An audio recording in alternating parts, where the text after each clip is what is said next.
So I'm sorry, we are a bit behind schedule. So I would have only one question for Jürgen and one question for Yuri, if this is okay. So Jürgen, if you're still here, somebody in the chat asks if you could give a guess how many years it will take until machine learning is used really to monitor patients in public hospitals, and what do you think could be obstacles and so on. Until deep learning is used in a routine way in hospitals to monitor patients? That's a good question, and it's probably not exactly my area of expertise, because I'm a machine learning guy and I don't know so much the politics of hospitals.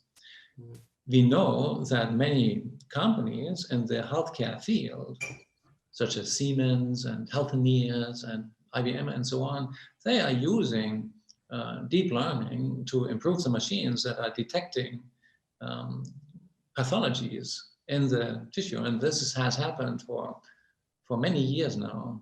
And I think even maybe 5 years ago or so, IBM bought a bunch of companies for $4 billion or something like that, $4 billion.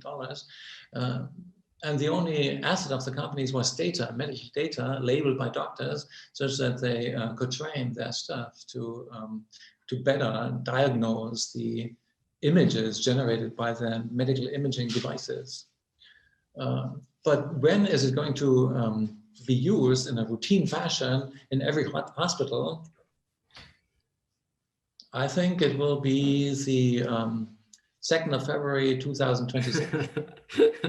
Thanks, Jürgen. But I think you're the right person because you have the whole perspective also. So I guesses by you are always, of course, better than most of the people, because you're also watching the progression of computers and AI methods, neural networks for a long time.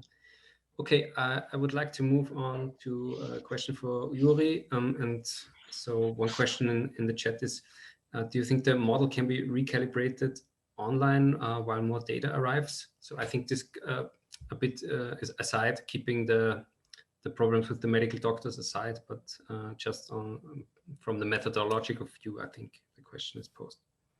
Yes, so the model was actually recalibrated and eventually refitted using Israeli data and other data, as far as I know. At some point, I left because kind of they didn't need me and I was needed more somewhere else. They have a public model now, which is just a points model, like a very simple thing. Just the need for interpretability is so great here. So I think they have kind of fine-tuned models that they use internally, and the public model, which everyone in Israel can just look at and add up their points and see how much they're at risk. And they are recalibrating it. So I said it was very hard to change the model. At some point, of course, they did manage to change the model. Okay. So there are, for all of the speakers, there are a number of more questions. I'm sorry that we cannot address them. I thank Jürgen and Uri again for giving these great talks. And I would hand over to Lena Meyer-Hein for chairing the second session. Thank you all.